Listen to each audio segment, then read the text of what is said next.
Hi guys, welcome to the online masterclass. We're in Portree on the Isle of Skye in Scotland. In this segment we're going to be learning how to shoot and take photos for travel photography.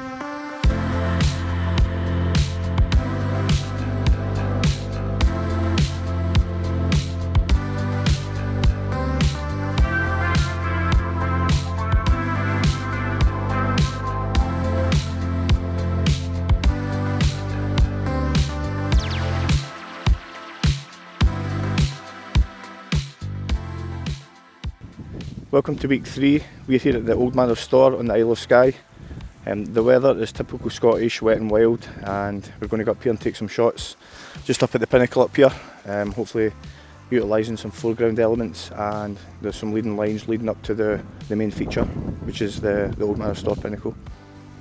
This place is really beautiful. I love how unique the jagged rock features are. You get some really nice compositions, and the weather like today, it really gives you a moody feel to your image, which is really popular. But that's why we've talked about preparation. Always have your waterproofs and gloves just for conditions like this. So we're going to start out with this unique rock. I really love how it's sticking out the ground. It'll give a nice minimalist shot. Right now I'm shooting on aperture priority mode, just because the conditions here can change in an instant. I'm going to take a couple of test shots at the moment just to set my white balance. I'm going to keep it on auto because the Sony a7 III does a fantastic job of having the correct white balance, which saves you time when editing and post. And because the lighting's pretty poor, I'm going to have my ISO set to 400. And I'm just going to have a look around and see what I can use. I really like these rocks here, so I'm going to try and use these for foreground element, which will add depth to the shot. We're using 1635 since we're so close. My focus point is flexible spot, and the a7 III has a joystick you can move around. So I'm just going to put that on the rock here. I'm going to lower my camera down to the foreground. I'm going to make sure I'm using a slightly lower third composition. So in the lower third you're going to have the foreground element. Up towards the centre is going to be your main subject, and the top third is going to be a little bit of sky. Also, it's good to have the leveller indication on your camera, because if you're shooting far away from the viewfinder, it's good to know your shot's going to be level. And again, that will save you time when editing. So I really like coming to the Old Manor Store because there's so many compositions you can get, there's that many angles, so every time you take a shot here it's different. No two images are the same, there's different viewpoints, and there's lots of unique pinnacles. But since the lighting is very poor, and I'm shooting on aperture priority mode, I make sure my ISO is set to 400, that way I know that it's going to, the exposure is going to be balanced correctly. So the settings that I use, and this is the way I look at it, if it's broad daylight or really harsh lighting, I'll have my ISO set either to 100 or between 100 and 400 for like broad daylight. With the conditions like this, I'll go between 400 to 800, and if it's really bad, I'll go 800 plus. And the good thing about the Sony a7 III is that it really allows, you can push the ISO really high and not have to worry about grain, which is one of the main reasons why I chose the Sony a7 III. One thing about Scotland is it offers very unique landscapes. It's very jagged and rugged, especially in conditions like this. It offers a really good moody feel. I tend to shoot a series of vertical shots mainly for Instagram, and landscape shots if I'm doing my storytell type shots. Now, as you can see with the weather, that's why it's really important to bring items such as waterproofs, a good jacket and a hat to keep you warm, gloves for the hike up. I've taken them off because I'm shooting just now, and a decent pair of hiking boots which will keep your feet nice and dry. And also it's good to know that in Scotland the weather like this rolls in, so it's pretty good that you can seek shelter, such as behind this rock for example, which I'm going to do just now. As the weather's rolling in again, the rains came on I'm just going to take shelter here behind this rock and just wait for it to pass. So don't be disheartened if the weather looks bad at first. It always rolls in, we always get a break again. But seek shelter, and I can't stress enough, it's good to have waterproofs, nice jacket and decent pair of hiking boots. Right now we're going to try and go over to the far side of the store. I really like the angle over there, looking and just try and get 2 or 3 of the pinnacles lined up. You'll see that I posted it up here once I've got the shots. It's a bit nuts here, isn't it?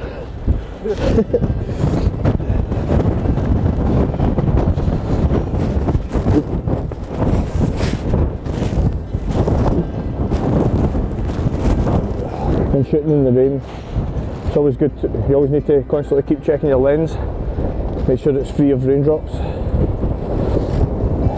Right now I'm just using my jumper. We're going to use these rocks here. Again, I'm using these rocks to sort of frame the main subject, which is the jagged rock sticking out. That's our main subject, so you want to use these foreground elements, which helps draw your eye, the viewer's eye up to your subject. And the depth makes your image more, gives it a 3D feeling. And for me, that's what really makes a good image. A nice composition and also a good depth. I'm still constantly looking for compositions here. I'm really liking this V-shaped wedge, sort of triangular composition. That's also very pleasing. I'm just going to try and get a detail shot of this water dripping off the rock. It looks pretty cool. When I come to a location, I like to get a wide shot, then a tighter shot, and then a more detailed shot. It works really well for storytelling, especially when you're using Instagram's carousel feature. I really like this composition because it's got a slight bit of symmetry going on. With the rocks either side, you've got the main subject in the middle, and I'm going to use this little bit of rock in the foreground to lead us up to it. We're using the Sony 1635 wide angle just to help show how vast and unique this place is. So go back down. Fellow maniac over there.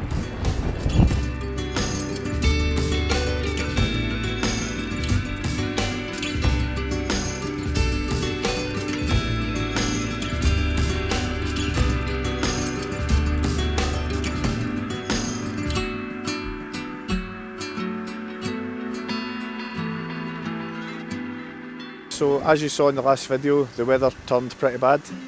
So on location up there, we had to improvise. I couldn't get the shots we wanted up at store, so we improvised. I got what I could, and I decided that it was best if we called it a day up there and continued on with our shot list and head to the Karang.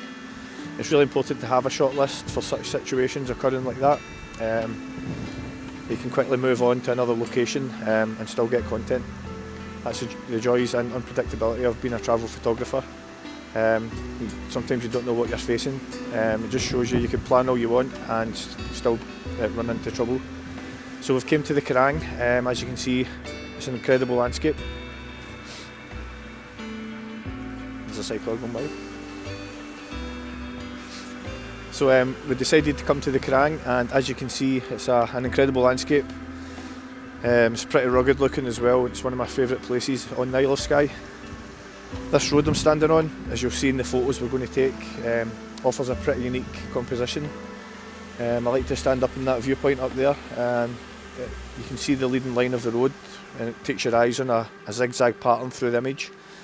That's one of my favourite shots to get here. One of the benefits of having a Sony a7 III, or any Sony in particular, is its low light capability. So as you can tell, the lighting's not too great here, and it lets me the Sony helps me push my ISO up a little bit, and I don't really have to worry about the grain too much. Also, with this lens I'm using, the 1635, it's the wide angle lens that's helped me capture and showcase the full landscape without having to do multiple stitch panels.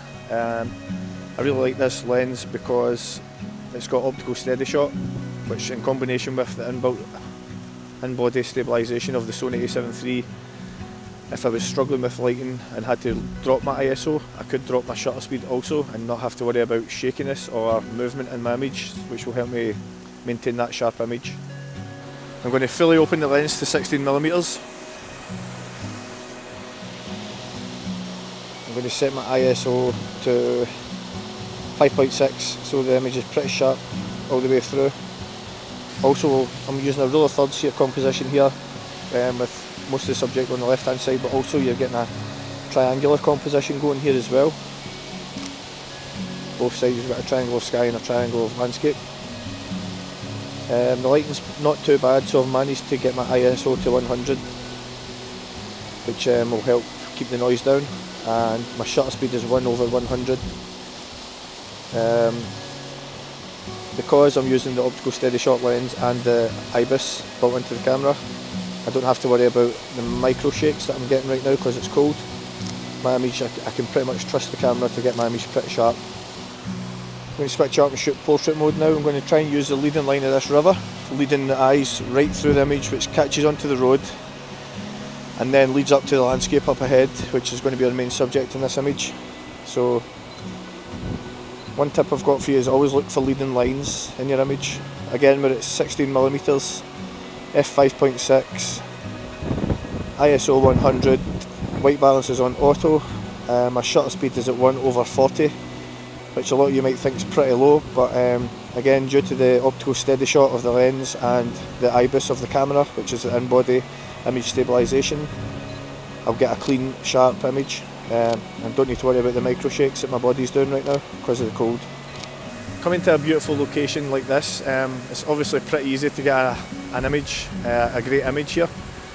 So what you need to try and do is look for something different or a different angle, or in this case, what I'm going to try is I'm going to put my shutter speed down to 1/10.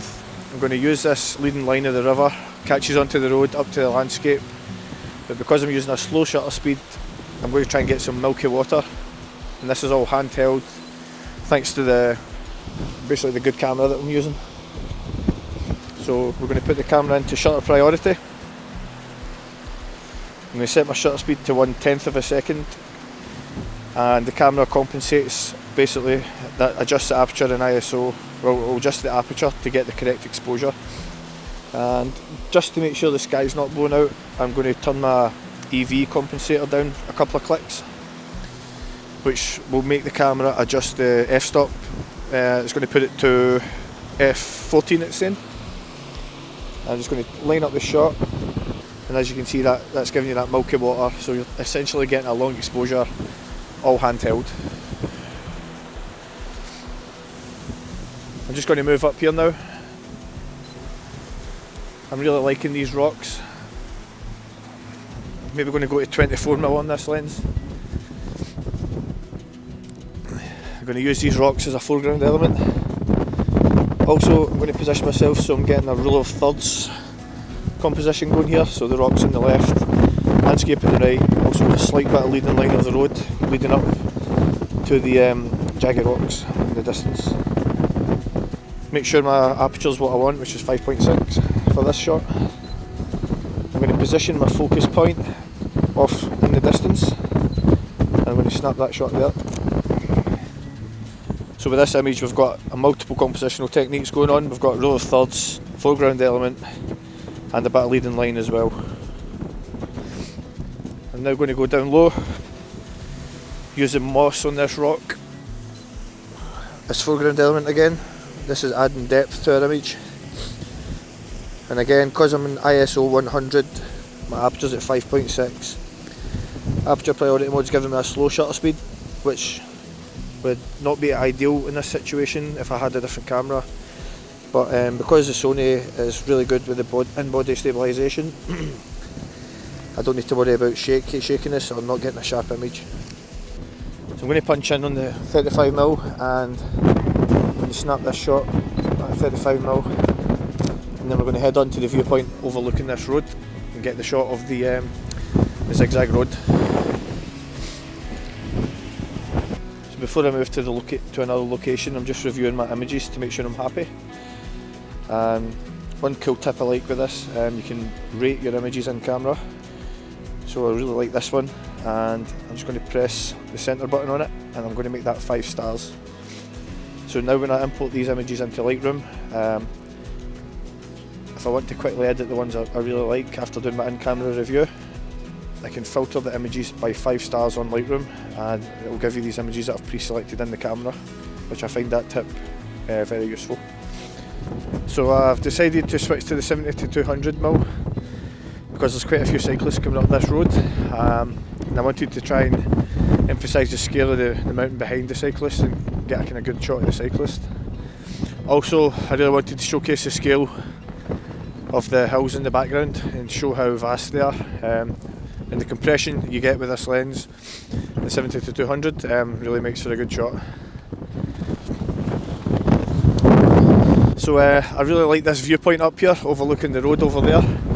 I'm going to switch back to the wide angle lens, and I'm going to try and get a better composition than I got here the last time of the zigzag road. So always try and look at how you can improve a shot. Also, that's a tip to take into consideration when you're researching on Instagram. When you get to the location, quickly check your phone, realign with that composition, and then think, how could I improve that or make it better, or essentially make it my own or your own. So we're just going to move up here.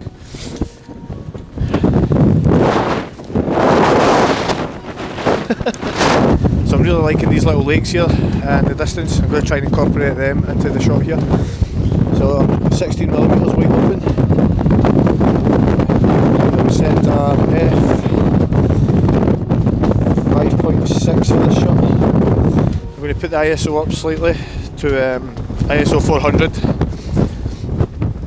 just because the lighting has changed. I'm going to get low again and keep it on 16mm. I'm going to try and add some foreground element into the shot, see how that works, to add some depth again. So we have finished up here. I'm pretty happy with the content we've got here, just in time because the wind's picked up.